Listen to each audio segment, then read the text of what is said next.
meditation of joy, to develop joy. And some of you have already practiced this. Some of you may be new. This is part of what we call metta meditation, metta bhavana in the Buddhist tradition. Sometimes people call this compassion meditation. But the Buddhist understanding of compassion is that compassion can only grow and grow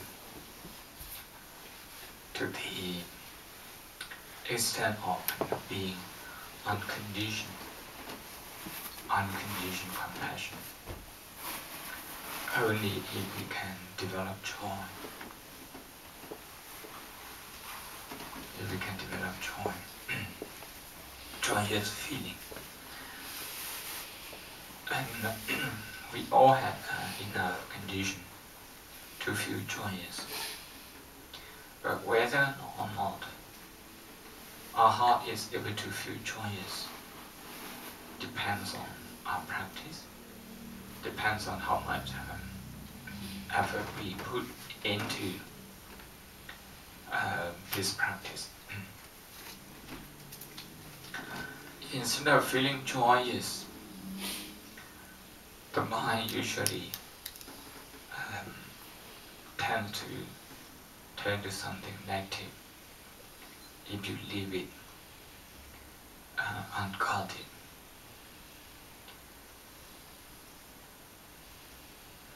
I have repeated many times that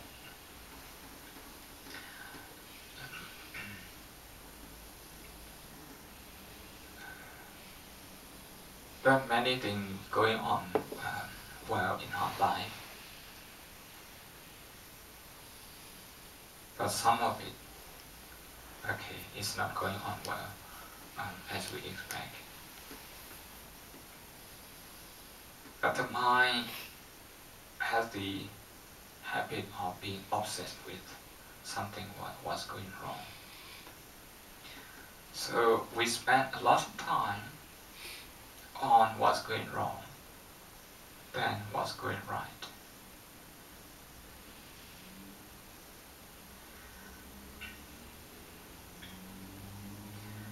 As a result,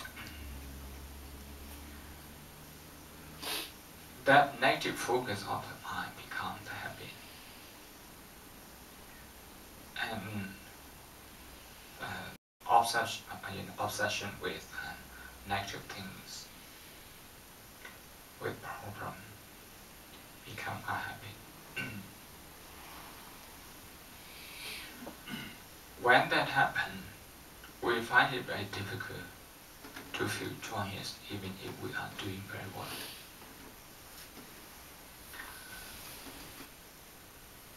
In that kind of situation, people try to seek joy through pleasure, through excitement. Pleasure is dependent on an object, on the time, on the place. Is conditioned by time and space, is conditioned by other objects. The pleasure of seeing beauty, scenery, or maybe listening to music, or maybe having chocolate cake. The pleasure is dependent on that chocolate cake.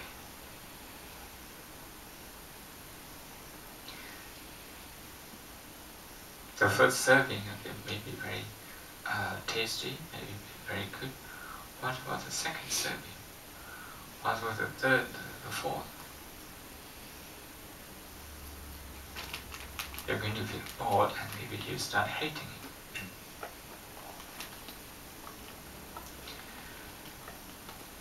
During my student time, I came to know a Japanese gentleman, Japanese student.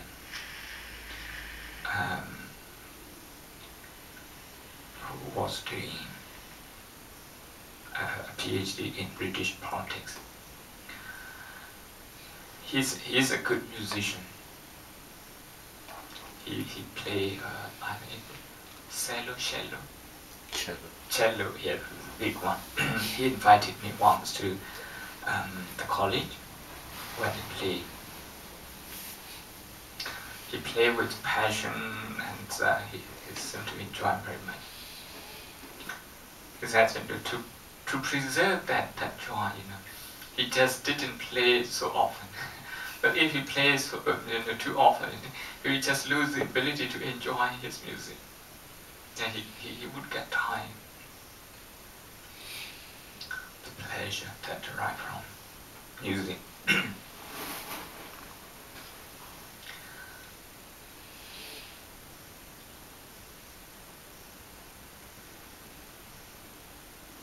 So joy is the kind of joy in Pali we call mudita.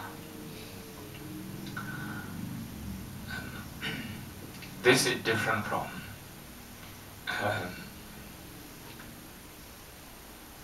deriving pleasure on something like that.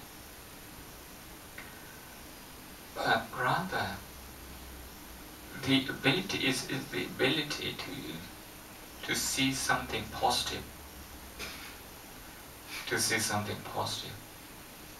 and feel at peace, feel satisfied, feel joyous. It's that feeling.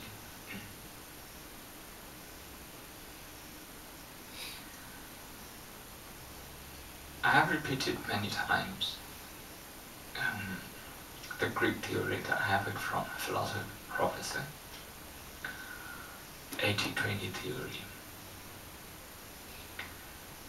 Things that are going on well in your life is 80%. 20% maybe something that needs fixing.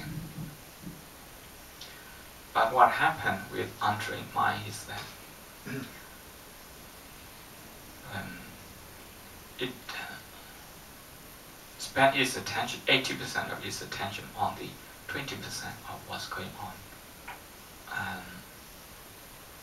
not quite well.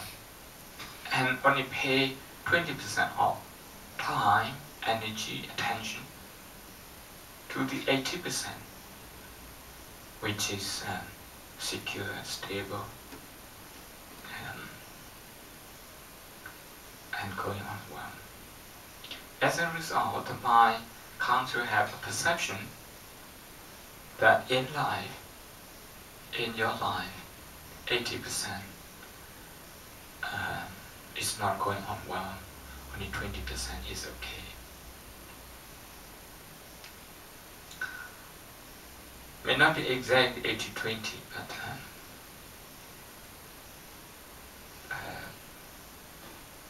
it indicates the disproportionate attention that we pay to negative things in our life.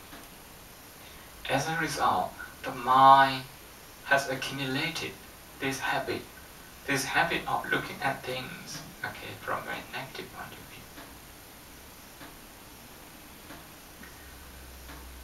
When you see a person for the first time, what is this person? You try to look for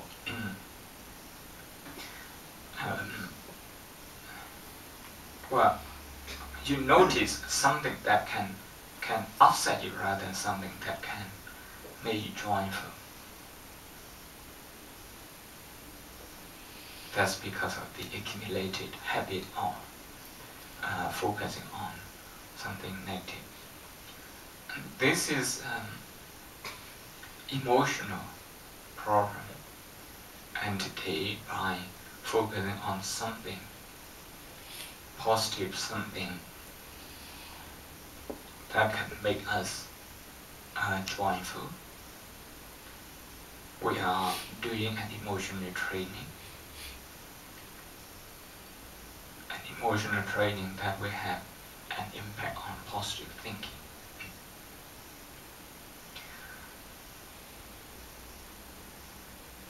because this is important because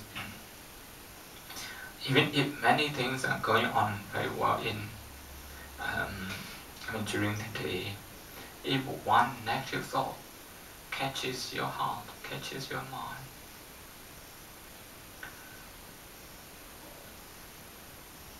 the thinking of the whole day can become dominated by a negative feeling. When that negative feeling arises, it will direct your thought, your mind, your energy to everything that is negative. So as a start, we are going to practice meditation of joy. To do this, you can focus on something in your life that is positive and something that you are proud of. It's something that you have done and you're very proud of. One day I taught 11 years ago this meditation of joy. That was in Singapore.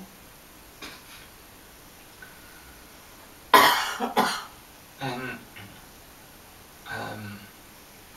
she was thinking, during the meditation, 20 minutes meditation, she was thinking about the subject she really likes in the school, and she got a prize. And that her mom and dad were very happy that she could make them happy and proud of her. She was thinking of the whole 20 minutes. She has never done meditation before, and surprisingly, her mind didn't wander. Her mind stayed with the subject. I'm trying to make a point that with joyous mind, it's easier to develop concentration. It's easier to hold on to concentration, to sustain concentration. Another girl, 12 years ago, she said she focused during the meditation session, she focused on the day her mom was ill, and she gave a massage to her mom's leg. And thinking of that, she's very proud of herself. It makes her very happy.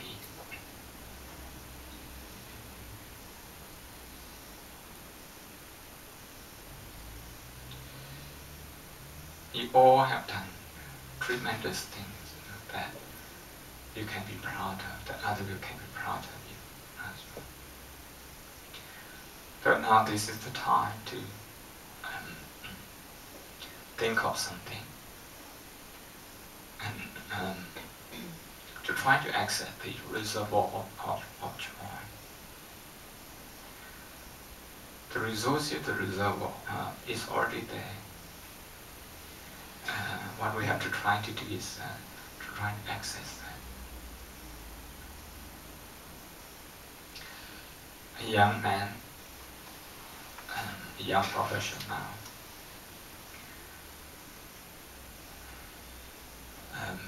when I introduced this meditation to him, he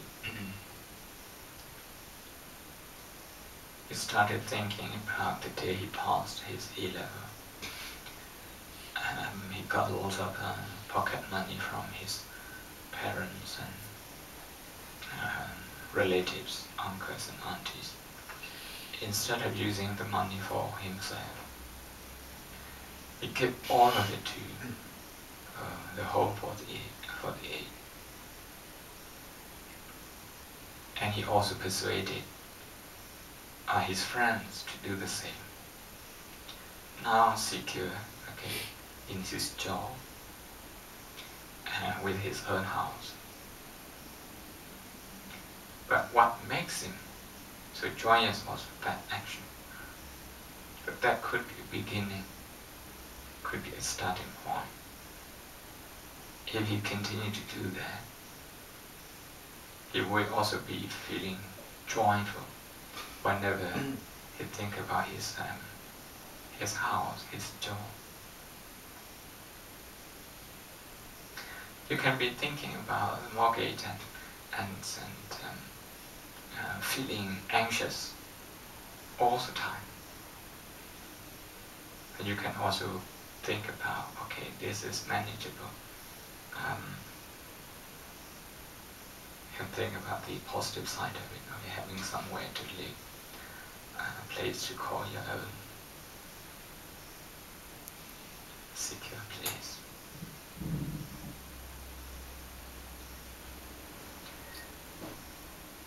So we are going to start now. It's going to be about 35 minutes session. And trying to, if you get lost in your thought, bring your mind back to breathing, stay with breathing, try to settle your mind for a while, and then go back to the exercise of developing joy.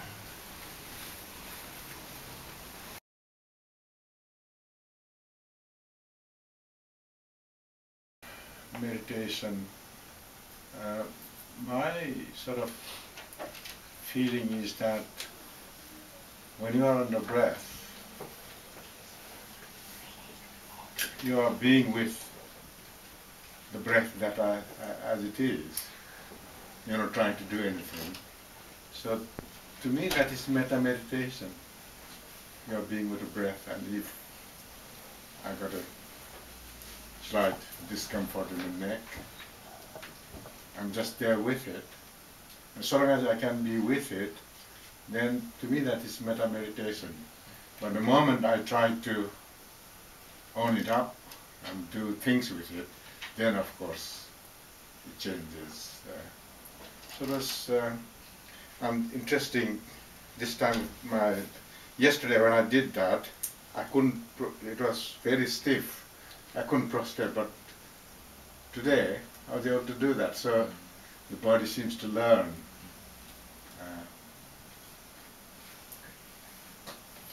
Any question? Tom, anything? How did you do this morning?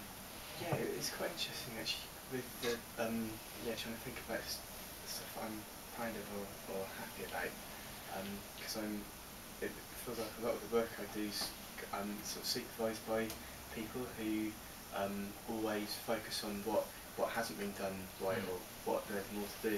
And so maybe they look at something and say, oh, that's fine, and then the whole time spent looking at what can be improved, whereas actually that might only make a small amount of the work which has been done. So it's quite difficult to sort of get out of that mindset. But it's all around.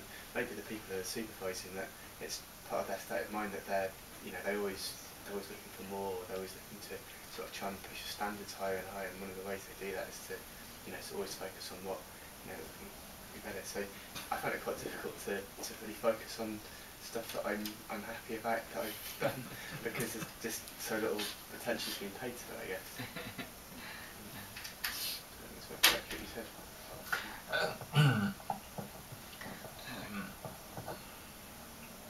At the beginning, it takes a lot of effort to try to access our own emotion, the joyous emotion. This is about getting access into that, getting connected with that. You have things that could create this, could produce this joy, but there's no habit of accessing it. So it's a bit of, okay, maybe, so where do I use this key, and where do I access, and say, what have I put in this storeroom, and so many stuff, where to start, that sort of thing. You have got many things going on, very well for you at the moment, but that doesn't mean that you have the right to kind of birthright, okay, automatic right to feel joyous if you don't, you don't develop this one. Meditation on joy. It's alright to begin with something exciting. It's alright if you cannot find natural joy. It's okay to find something exciting and begin from there. Begin from there, and once you got some momentum, and you can, if you cannot find joy in yourself, then look at other people. I don't know whether you really love the subject you study. If you do. I like things about it. I don't always get to study the things that I really love, though, because the agenda is sort of defined by the people quite a lot of the time. Yes, you see, the DNA that you're working on. If you look at the breakthrough that the people have made, and just to admire them, you get that kind of feeling as well, that kind of joy. You can also begin from there. And better than you made through with the breakthrough. Peter.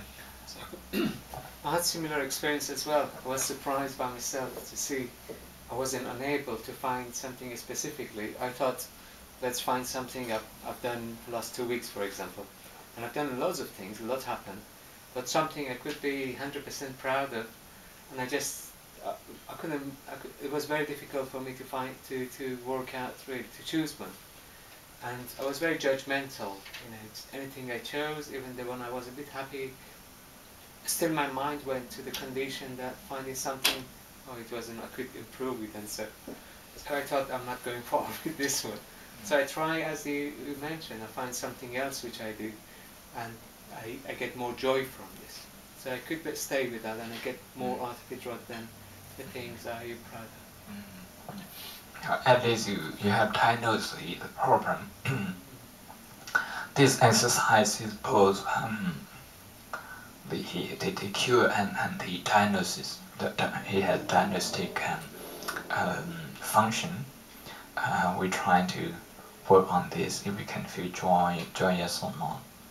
Then if we cannot, then we know there's a problem, so it's a kind of the diagnostic function to it. And from there, we try again. Other people, if they go into the storeroom, if they're in the kitchen today, since last week, there's a new cook, very safe now, and in the storeroom, this is very tidy, it's all your handiwork, but it's a shame that you can't feel joyous.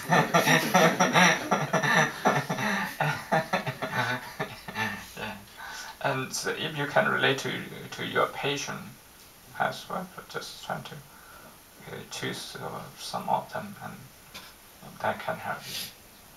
I think it shows that how much we've been conditioned as well. Exactly. Just being unsatisfied. I think we talked about this, I remember, a couple of years ago. If we intellectualize things, then it makes things very, very difficult. If we keep it simple, definitely the outcome would be different. This meditation of joy is not an intellectual exercise. If you talk about joy as the property of intellect, then the animal kingdom wouldn't be able to feel this, and also people in a more educated country, we have the monopoly of this one, but joy is not like this. Many Western meditation teachers, including Ajahn Sumedho and all those teachers who have been to India, they say, okay, the people on the street, illiterate and no home, but they still have some smile on their face, is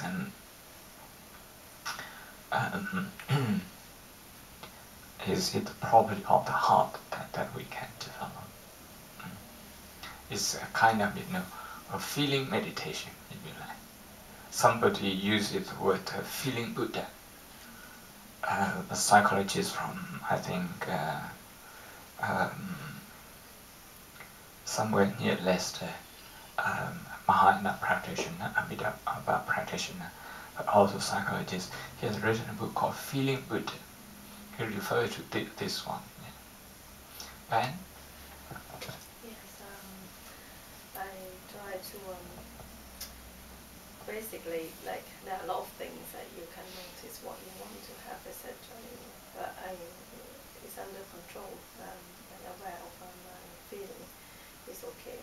And but the purpose of try to enhance this meditation is to cultivate appreciativeness in every single thing that I have, because it's always like what you refer to, what you just said. You always is basic instinct to the first instance to think about what you haven't got, and it's true that you haven't got and it should happen, etc.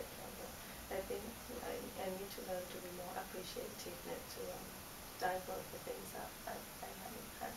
And what amazed me is that the first thing that I said when I cultivate this session is that I am human, and I am Buddhist. I have teachers, not just when I have a lot of teachers, and here I can do meditation, I can do chanting. So all everything aspect of Buddhism. And after that I move on to the things of people that I don't agree with, etc. And I appreciate what they have done. I managed to find something, and the feeling of joy came in to see those faces, or to see the way they behave, because I could find some positiveness in their behavior, even though I might not even notice and took it for granted before. And that amazed me that all these words actually came out in my mind.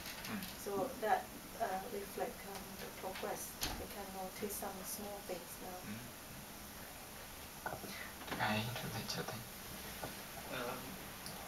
I was focusing on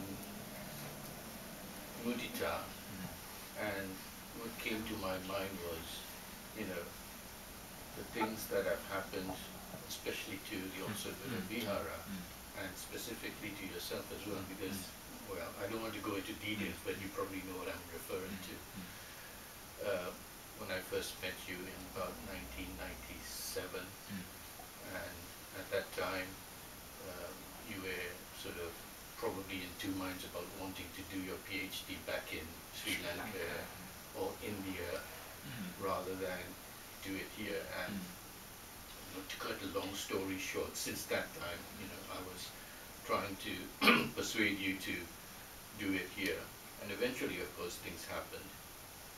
That plus when the Observata Vihara was established, the amount of time and effort that a lot of people put in, and to look at how it started and where it is now, it sort of brings me a lot of joy. Yeah. But then the next step was, out of that joy was also a sense of pride. And then I started thinking, is that a good thing to have? In a way, it is good. I mean, I feel proud of this place, having its success, and especially you as well. But then, on the other hand, I started sort of thinking, pride, is that something that is supposed to have a good sense or a bad sense?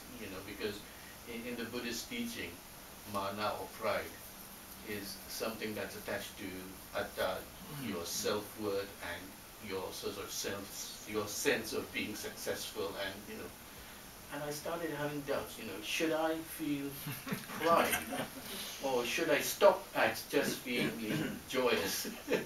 Because again, I mean, Peter used that word, a sense of pride, and again it stuck to me, and well, joy is joy, and pride is when you start, I suppose, personalizing things that either you yourself have achieved or someone else has achieved, and what you have contributed to it. But again, I mean, joy and pride, they come together but in a way the teaching of the Buddha seems to be sort of pushing pride away. So I get a bit confused now. This is a good point, and for those of you who are new, Director is a founding treasurer and still the main supporter of this Vihara, and also during my student day. I was also focusing on the same thing earlier, because the life of the author Buddha, this is being the 10th anniversary. The 10th anniversary. In terms of pride, you can say arrogant, you can say whatever. There are two ways of dealing with this. In terms of vipassana meditation, we use non-judgmental mindfulness to focus on that. But we are not using that here. Instead, you can use it, there's no harm there. Instead, the approach of metta meditation is, okay, it's okay if we're very proud of, okay, so what we have achieved is okay, but we have to extend this, okay, this joy to other people, in a sense, to feel joyous in other people's success. First, okay, today we begin with ourselves. This is the beginning. Now, I got to begin with the next step is to include the people I like, and to feel joyous, to feel proud of, what they are doing successfully. And after that, okay, we extend it to neutral people, the people we don't have a lot of emotional relationship, and then to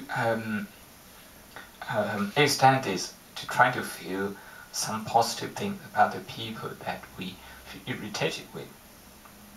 In that way, the pride will subside.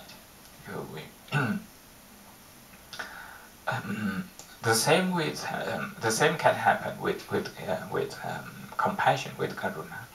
But the way that metta meditation is